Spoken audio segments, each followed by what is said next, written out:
college hoops, and then our big highlighting feature. It's Super Bowl Sunday on the 8th. This Sunday, it's going to be a good one. The Seahawks take on the Patriots. We'll get to that one, plus some little fun stuff after that. But first, high school hoops. It's going to be a good weekend as we're getting closer to Casey Center rush time. All these games matter just like they did at the beginning, but now even more. This is when competition starts to heat up. What's sticking out to you on the boys' side? Well, for me, just for tonight, looking at that Johnston and Valley game, clearly that's always going to be a big highlighting factor in this school, obviously being our school, but Valley hasn't had that many opportunities to win. They came very close about a week ago against Ankeny Centennial, only dropping that game by 4. And Johnston is 7-8. They've kind of had an up and down year. They just lost by 1 to Dowling, so they've shown that they can stick with some really good teams. But Johnston also, they have been a little vulnerable at times. So this is obviously it's a very hard. It's a very much an uphill battle, but the Tigers do definitely have a chance in this game. Yeah, this is a game that is going to really show Valley if they can stay with the big dogs. Yeah, Ankeny Centennial, they've had a pretty rough year so far, so that's one game. But Johnston, that's the team right above Centennial in the CIML rankings. If Valley can get a big win over them, that will really start to propel this team. And a lot of kudos to Johnston. They are a very, very good basketball team. You mentioned the 1-point loss to Dowling. They have kept it close with Dowling all year. Earlier in the year, only a 4-point loss. That one was at home for the Dragons, 46-50. This is a team that's kept it close with a lot of good teams, narrowly losing to Waukee both times, narrowly losing to Ankeny the first time. They'll take Ankeny again at the end of the season. They beat Papillion La Vista South, a Nebraska team that's pretty good. They've beat Southeast Polk multiple times. They beat Iowa City Liberty. This is a very, very good Johnston team. They split the series with Irmondale, and they actually beat Irmondale by 7. And they beat Ankeny Centennial, who 30-pieced us. They 30-pieced Ankeny Centennial. This is a Johnston team that I'm really excited about. They're going to give Valley a good fight, but if Valley can play like they did against Ankeny Centennial, this will be a game to watch out for. Looking across the remainder of the CIML, we don't want to talk too much because tonight, 6:15 is our starting clock. Me and Cole will be on the call for a doubleheader against the Valley Tigers versus the Johnston Dragons. We'll start with the girls taking off the guys. Looking back at the guys for all the CIML, Ankeny Centennial on the road against Waukee. Waukee trying to keep their pace after beating their crosstown rival earlier in the year, earlier this week, I should say. Waukee's looking really good. A game to watch out for. Ankeny on the road against Dowling. Dowling Catholic, they lost earlier this week. They're trying to get back into this one, and that's going to be a good game. Number 4 versus number 10. Some rankings have Dowling higher. Some rankings have Ankeny higher. That one's going to be a good one to watch. Really, those are the games to look out for. On the guy side, yeah, you have a couple of East teams who are looking to stay up in there, but really that one is one to look out for. Also, just to keep a look at the Bubbles team, Johnny likes to look at the Bubbles team, so we'll do that for him. Irmondale versus Southeast Polk. It's at Southeast Polk.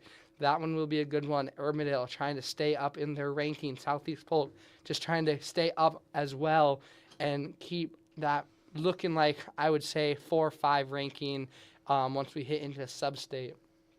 Anything else before we move on to the girls, Cole?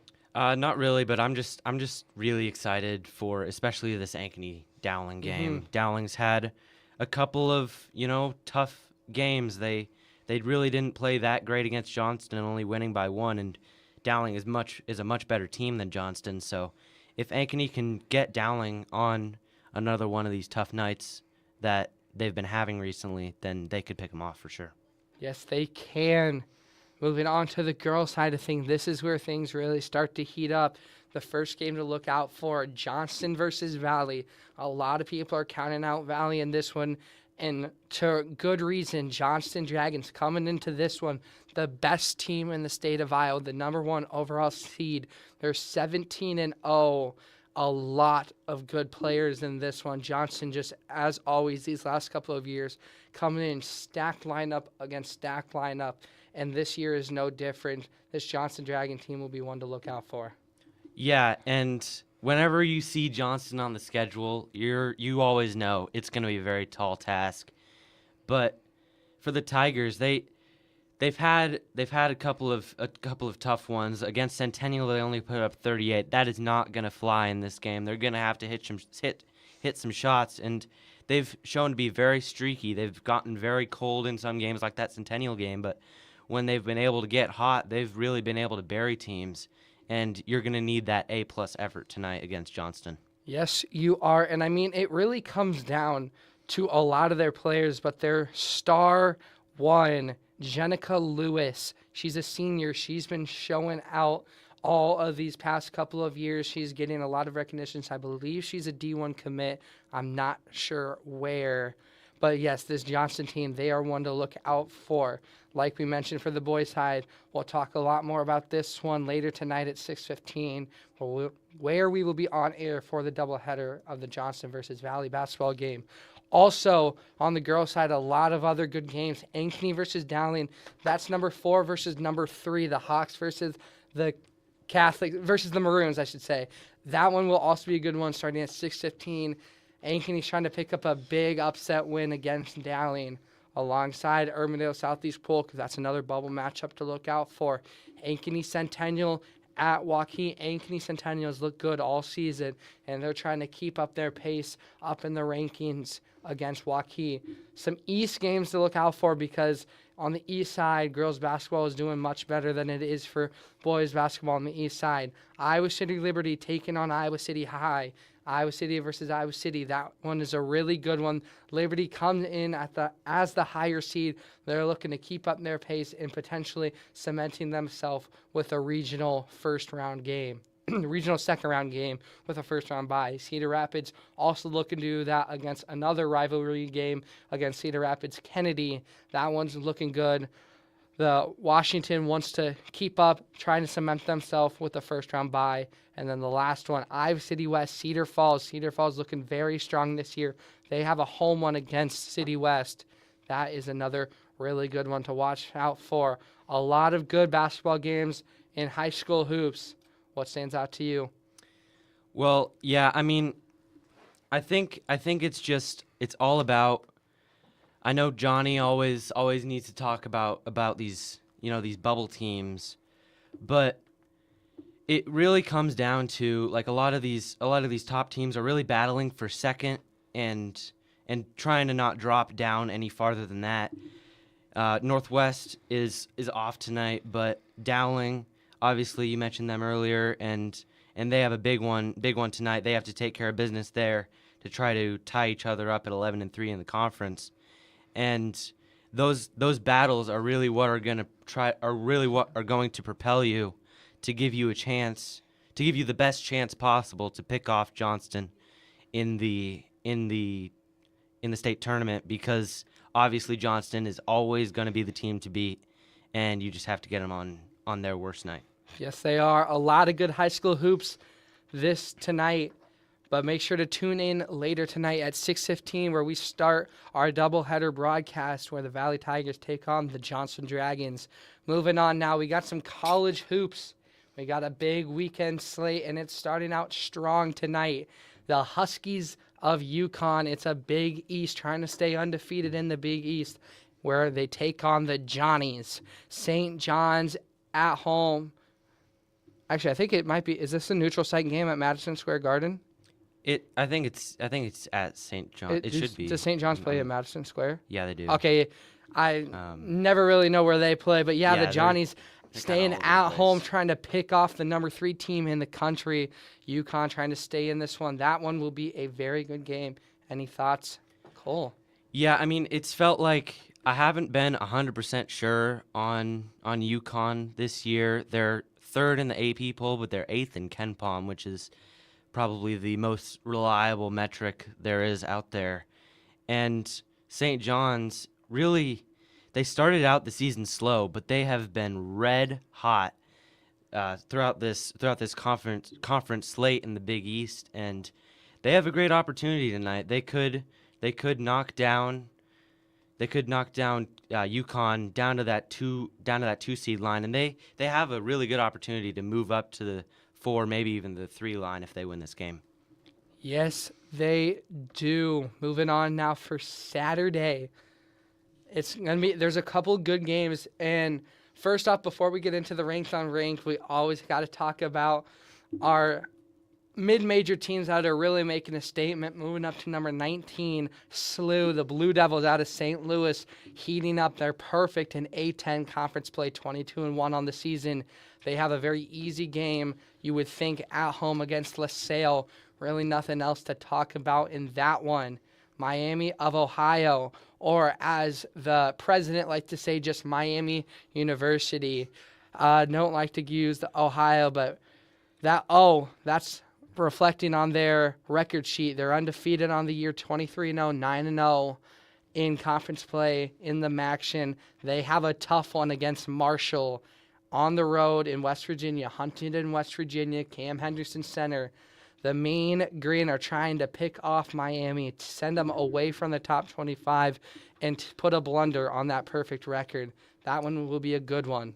Yeah, and a lot of people have mentioned Miami of Ohio, and they're not really 100% sure on what to think. Like, yeah, they're undefeated, but they've really had a couple of very close calls against Buffalo, only winning that game by 2, and a lot of people are calling them frauds right now, and it feels right now like it's only a matter of time until they lose, unless they start turning things around. And for St. Louis, they're just handling teams right now. They're kind of the exact opposite of the storylines of Miami, and this should be, like you said, it should be a game that you handle. And LaSalle, they're 7-16. They're not great. And this is just another great opportunity for St. Louis to just keep on chugging and keep showing why they're the best mid-major team in the country. I agree. And yeah, for this Miami of Ohio team, Marshall is a team that you cannot take lightly. It's the MACtion versus the Sun Belt Conference Challenge.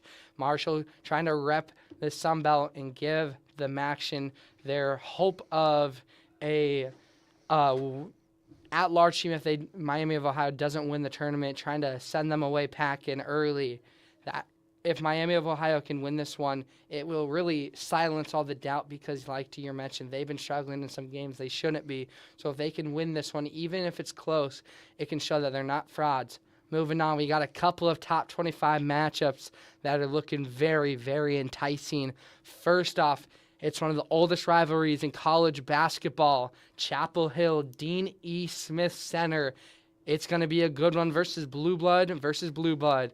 North Carolina taking on the Dookie Blue Devils. Duke coming in as the 4 seed, North Carolina as the 14th seed. This one is looking really good. Both teams coming in with strong players.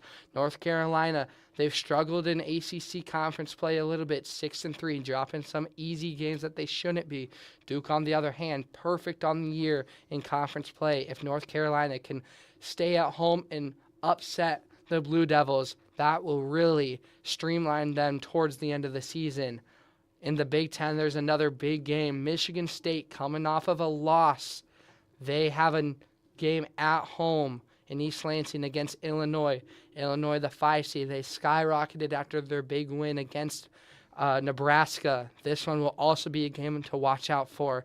And a nightcap, BYU staying at home against Houston. BYU got shocked against Oklahoma State earlier in the week, and now they're starting to fall in the Big 12 rankings. What looked like to be the favorite coming in into February, into January. BYU now sitting at 5-4 in conference play, 17-5 on the year. Houston 8-1 in Big 12 play, and they're just trying to keep pedal to the metal in this conference. They're right now at the top of it, just below Arizona. Houston 20-2. This looks like to be a really good game. Which game catches your eye? Well, I think it's you can't look past the Duke North Carolina game. That game always deserves a mention no matter how good the teams are. And this year both teams are great teams. But two games actually that I'm really looking at is the BYU Houston game that you just mentioned. The Marriott Center is one of the hardest places to play in the country, and BYU coming off a really what was a bad loss. That's not a game that they should be dropping ever. And this crowd is going to be electric, and we'll see if Houston's up for the challenge. And another game that you didn't mention because it's not that great of a game on paper. Gonzaga, Oregon State. Oregon State struggled on the year, but I'm just interested to see how coming off of that loss to Portland, it's gonna be fascinating to see how much fire they come out with on the road at Gill Coliseum. And I know Johnny, if he was here, he would have definitely mentioned the Gonzaga Portland game by now. Mm-hmm. That's a huge loss for Gonzaga, and they're obviously still the top of the West Coast Conference, but that's not their main goal. No, it's not. And Portland is a team that really nobody was thinking about. That looked like to be a walkover game for the Zags, and they just fall short in that one. Now let's move on to looking at some of the teams in Iowa. And we'll have to look to Sunday first. The Hawkeyes take on Northwestern. They're back to Carver Hawkeye Arena after traveling the West Coast. They take on Northwestern. Northwestern having a little bit of a struggle year this year. They're just 2-10 in the Big Ten, really not looking strong. And Iowa trying to cement themselves in the middle of the Big Ten. They're at 7-4. They're looking like a really good team.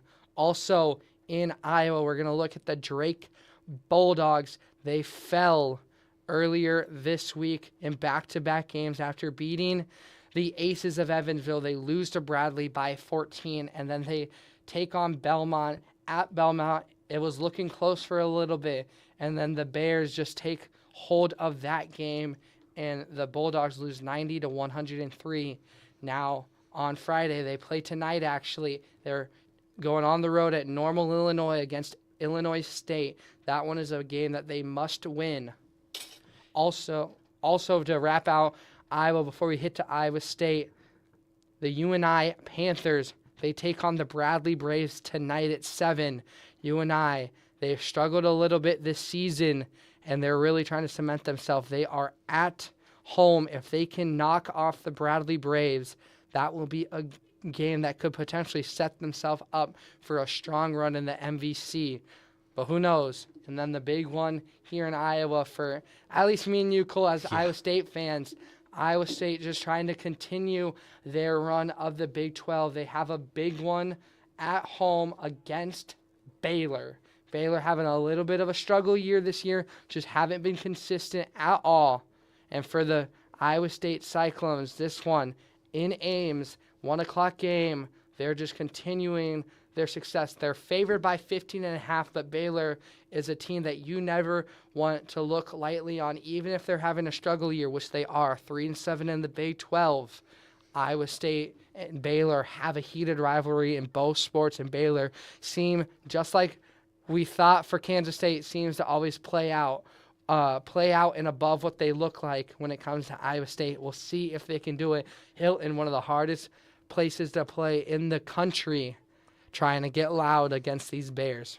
Yeah, for sure. And this game's the whiteout, and this atmosphere is going to be absolutely electric. 1 o'clock on ESPN for those of you who are looking to tune into that game. And obviously, yeah, you mentioned Baylor struggled, but they're still a very athletic team. Cameron Carr can get very hot, and when he's a guy that he legitimately could get hot from three and go 9 of 12 and go off for 40 points in a game and keep Baylor in this game. They're very athletic, and they can go on runs. They just haven't been able to put it all together in this year. And on Sunday, you mentioned Iowa, and this just is a game that they have to have. And they've been on a little bit of a run now. They've won 5 straight. They have a really good opportunity to continue their streak and potentially even win 7 straight later in the week with another easier game.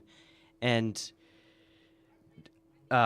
Northwestern doesn't really turn the ball over that much, but Iowa's gonna have to really clamp down on the defense, on the defensive end, and really just lock down and play for that full 30 seconds of that shot clock, you're going to have to do that pretty much every single game, and this could end up being a game in the 50s for sure. Yes, it could. We talked about Miami of Ohio as an undefeated team, the only other undefeated team.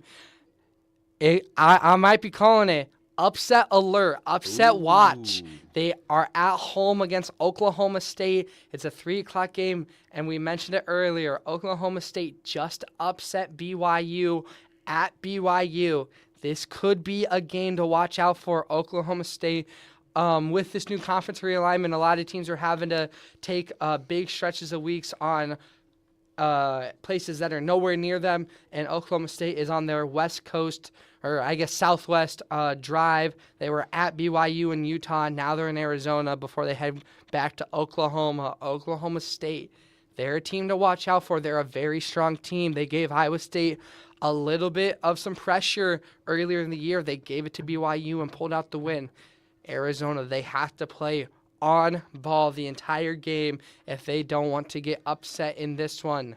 I think it's a game to watch out for. Vegas says otherwise. It's a 21.5 point favorite for the Wildcats. Who knows in this one? But now, it's Super Bowl time. Bum, bum, bum. It's an NBC game for the broadcast system, and it's going to be a good one. Both teams coming into the year, questions about how well they can do it. And those teams you ask, the Seattle Seahawks take on the New England Patriots in the Bay Area. It is at Levi Stadium in Santa Clara, California, home of the San Francisco 49ers, February 8th. It's this Sunday at 5:30 p.m. What are you liking about this game, Cole? Well, I think there's been a lot of people that have been complaining, oh, this isn't one of the better Super Bowls in the last couple years, and I disagree. I think this is going to be a really good game. Now Seattle, I think where they could really step on New England's throat here is if they can get up early and just lean on that defense. You've been able to see that in a lot of these games. They've just been able to get up early, and I think for New England, what they really have to do in this game, I would take the ball first. Generally, my philosophy is always defer to the second half, but in this game, you have to try to just establish your dominance, because if Seattle is able to get a 10, 14-point lead on those first couple drives, then this game Seattle could create a lot of separation very quickly and put the game on Drake May's arm, which you really... Drake May is he's going to become a great quarterback, but you still don't want to put the game completely on his arm. He's not a guy that can completely carry you quite yet, in my opinion. So if New England wants to win, they have to get out to a strong start. Yes, they do. This is a game where a lot of people are questioning New England because New England's offense, I should be specific, in the AFC divisional game against the Broncos, New England struggled against the Broncos defense and also the defense was a little bit of a question, barely kind of struggling to Garrett Stidham and the Broncos. So this will be a game to watch out for. I'm really liking both of these teams in this one. It's going to be one that I think it's going to be close. I would say it stays inside the 20s for majority of the year, or majority of the game. If not, it won't hit the 20s until the fourth quarter, because both of these defenses have shown that they can stay strong. And these teams on paper are very, very similar. Both of their quarterbacks, one's an old head out of Sam Darnold, one's a newbie, second year in the league for Drake May, and they're kind of having similar struggles, just both at 4,000 yards on the year, both kind of letting the ball go a little too much. Sam Darnold with 14 interceptions, Drake May with 8 interceptions. Drake May has a couple more touchdowns, but we've seen New England be able to get inside the red zone more this year, and that has allowed them to do those short passes alongside. The rushing yards, it favors Seattle. Kenneth Walker has had a really good year with 1,027 yards on 221 carries, but Henderson very strong 911 yards on 180 carries, so 40 less carries and just about 100 yards less. He is really good when he gets into open yards, and also yards per carry. He's one of the better in the league, 9 touchdowns. If New England needs to get chunk yards, watch out for Henderson. And both of these teams have good receivers. Stephon Diggs having a little bit of an off year, still over 1,000 yards. Jackson Smith and Jigma just won Offensive Player of the Year. He is one of the best wide receivers in the league, and it shows 1,793 yards, one of the better years that we've seen a receiver have in recent memory. And this is a very strong team. Both teams have good defensive players. Edwin Jones for the Seahawks is who they're going to need to rely on. Ernest Jones, 126 tackles, solo tackles 60th. He's 40th in the league. That's going to be something to look out for. But also on New England, injuries. Injuries is something to look out for. A lot of their linebacker core is questionable for this game. Of course, they're going to try to play in it. But even questionable, it means they're not at full health. That's something to look out for. If Seattle can expose that defense, they could potentially run away with this one. Yeah, and this game really comes down to the run games for me. Both of these teams have some of the best defenses in the league. And, the Patriots have the most points that they've given up was against the Texans with 16 points throughout this whole playoffs. And the other 2 times were only single digits given up. So I think this game is really going to come down to the defenses, and in that regard, I do give a slight edge to the Seahawks just in this matchup because of their front seven. Their front seven is absolutely elite. It's probably the best in the NFL, and that's really been the foundation to this team that's really gotten them here. And the Patriots aren't gonna want to run the ball as much in this game. They're going to want to try to keep up with the Seahawks. Going into this game, you have to know that the Seahawks are going to hit 1 or 2 big plays. You can't let that get you flustered, and because if you get flustered by that and you put the game in Drake May's hands, it's not going to go too well. Drake May isn't a bad quarterback, but like I said earlier, he's just not the kind of guy yet. He's going to get there, but he's not the guy yet that's going to be able to carry you to a win like that. So I think in this game, you just can't get intimidated by the big plays that Seattle's going to make. A lot of good analysis, but now the fun part. We did it last year. We introduced it, and we're going to do it again. Every year for the Super Bowl, there's a lot of bets that are put on the line that are sometimes kind of questionable. So now we'll start it. Mac Hollins, he's a New England Patriots wide receiver. Something he's been known for this year is entering the stadium barefoot and just practicing barefoot. So yeah, barefoot arrival. Will player Mac Hollins enter the stadium barefoot? Vegas has yes plus 550, no minus 325. Our good pal Johnny Reynolds, we gave him this list and he gave his predictions. He says no, Mac Hollins will not enter the stadium barefoot. I asked you the same question, Cole. I think I'm with Johnny on this one. Some of these in this list, you're having fun, but some of them are just a little bit ridiculous for me to feel comfortable. But I mean, I think it's a real possibility, but what do you think, Ian? I'm saying yes. I think he's going to show out for this game. That's true. And there's going to be a lot more media attention, so I have Mac Hollins entering barefoot. Our next one. So yeah, may put on a show. Talking about a show, another Patriots receiver. The question is viral proposal. Will Stephon Diggs propose to Cardi B after the game? It's plus 1,100. Johnny says no. Cole? Well, I think the Patriots have to win this game for him to propose, and I don't think they're going to win the game. So I don't think he's going to. It's another one of those, like, it could happen, but No, it's not happening. It's like the Taylor Swift, Travis Kelce thing last year. Yep, and it didn't happen. I was just gonna And, say, last year a lot of people thought Kelsey was gonna propose if they won. I think same thing could happen, but really, even if they win, this is Stephon Diggs' first Super Bowl. I think he's gonna be thinking about that more. He's been so close in recent years, but now he's finally there. He will show out. I'm gonna say no. Johnny says no. Cole's at a maybe. But I think I'll say a no. We'll say a no on that one. Halftime show chaos is the next one. For those young listeners, they might not know. This happened once before. Janet Jackson and I believe it was it?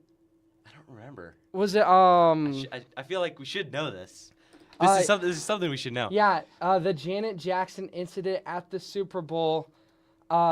There's a potential it could happen again with the halftime performance. As I gotta get back to my page here. Internet's slow. Halftime show chaos. Odds exist on whether Bad Bunny exposes a nipple during his performance. That is something he does a little bit in his shows. And that's who it was. Justin Timberlake and Janet Jackson had a little bit of a mix-up. And Janet Jackson was exposed on stage in the Super Bowl. But here's something to look out for. The winner of that. It was Super Bowl, I can't read Roman numerals, 2004 was the Super Bowl. The Patriots won in that one. Ooh. The Patriots won. Justin Timberlake in the Janet Jackson incident, the Patriots won that Super Bowl. So if Bad Bunny exposes a nipple, potentially the Patriots might win this one. Johnny says yes, Cole. I'm a resounding yes on this one. I think he's gonna come in and he's putting on a show. He's gotta like rip off his shirt, those tearaway shirts, So I think this one's gonna be intentional this time. I was at a kind of maybe leaning yes or no, and that kind of put me in. I'm in the yes, so me, Johnny, and Cole in the yes. I think that is a very good analysis. How do you, Cole? We'll save this one for the last one because it's always the big one. But broadcast oddity, we'll get in Gatorade color, but broadcast oddities. Will the broadcast mention the Mike versus Mike matchup? Mike Variable and Mike McDonald. Mike McDonald, thank you. I knew it was a Mick. Yeah. Mike Mick for the Seahawks. Mike Variable for the Patriots is the head coaches for each team. Will the broadcasters announce that? Johnny says yes. I'll do a quick one. Yes, Cole. I'm definitely yes. I would be very shocked. Yes, all around. And I think it's just one of those things you haven't lined up. It's going to be a long game. It always is. Usually takes about till 9 o'clock. It's going to be a resounding yes from all of us. The next one, landmark check. The Bay Area has a bunch of landmarks, most notably Alcatraz and the Golden Gate Bridge. So which Bay Area landmark is going to be shown first, the Golden Gate Bridge or Alcatraz? Johnny says Golden Gate Bridge. I say Golden Gate Bridge. I'm definitely on Golden Gate. Golden Gate's just so much of an icon, and Alcatraz, everyone kind of knows it's there, but it's not as much of like a visible icon to a lot of people. I agree, and I actually think because it was in the Super Bowl logo. Like the Super Bowl logo has the Golden Gate Bridge as the logo because it's in the Bay Area. I think it's going to be one of those things you turn on NBC when you turn on your TV for the game at 5 o'clock, and that's going to be the opening pan. You're going to hear the announcer start broadcasting the game, and they're going to pan over the Golden Gate Bridge. Yeah. So, yes, I agree. I think Golden Gate Bridge will be shown first, but I believe the Alcatraz Island will get shown sometime during the game. So put that at a little side bet for me. Game specific. We all remember the last time Seattle played the Patriots in the Super Bowl. One of the questionable calls, one of the most what-if questions in all of sports history is, do you pass it at the 1-yard line or do you run it? So will the Seattle Seahawks attempt a pass from the 1-yard line? A callback to the past Super Bowl. Johnny says no, maybe first or second and goal in the first half, though they will attempt a pass instead of running it. This is one where you got to see if it gets to the point where from the 1-yard line of the touchdown, will they go for it? One thing to mention, Sam Darnold was asked this question earlier during media day, and he says pass. He said to pass the ball, so that kind of makes me question the coaching staff at Seattle. I'm going to say no, though. I just don't think it's going to get to the point where they'll be able to pass from the 1 yard line or run it. So I'm saying no. But you do have Kenneth Walker, so that is one thing. But also, Jackson Smith and Jigma on an out route might beat Moneyball. Yeah, and I think I'm actually going to say yes on this. Their primary goal line guy, Zach Charbonnet, he's out for this game. You know, a lot of fantasy football managers that had Kenneth Walker on their team, they despise Zach Charbonnet because Kenneth Walker would get all the way down to the 1 and then Zach Charbonnet would run it in. But without Zach Charbonnet, that just gives me just this little twinge. And then that media row, you mentioned Sam Darnold saying that. You know what? I'm going to say yes on this one. Have a little fun. So Cole says yes, we'll see how to pass from the 1 yard line. I say no, I don't think it's going to get to that point. Johnny says no, but maybe. And our last one before the Gatorade color. We saw it last year. Tempers flared. On-field action. Will a player be ejected for fighting? Johnny says no. This is one where I actually am going to say yes. Both teams have a couple of hotheads. Stephon Diggs is the main one for the Patriots. The Seahawks, they've got tempers rose this year. And, I mean, yes, you don't want to see fighting, but also this is the last game of the season. This is a game where even if you're not an all-star, if you're not a Hall of Famer, you win the Super Bowl. And for like an ego or pride set of you, that's just something you'll take with you forever. That ring, it will live forever. We've seen it buried in dirt, and it still looks pristine after it's clean. So I'm saying people, especially near the end of the game, people are going to get heated, and I say there will be a fight on the field.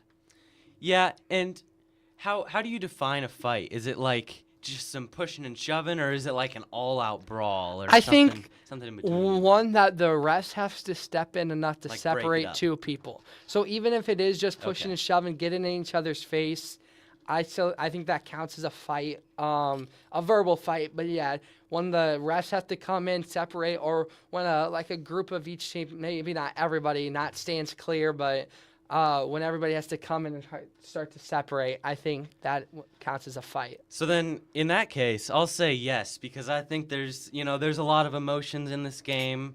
You know, tempers can flare a little bit. There's going to be some pushing and shoving. So yeah, I think they'll definitely have a fight. And now the big one, the pièce de résistance, betting on the winning coach's shower, the Gatorade bath. Pardon me, last year it was the green, yellow, lime conundrum where the Seahawks won. So what will it be? Pardon me, what will it be this year? Orange is the heavy favorite, tied with blue, orange and blue, then yellow, lime, and a short third purple in a little bit of the back, and then a clear water is the last one. So what do you think?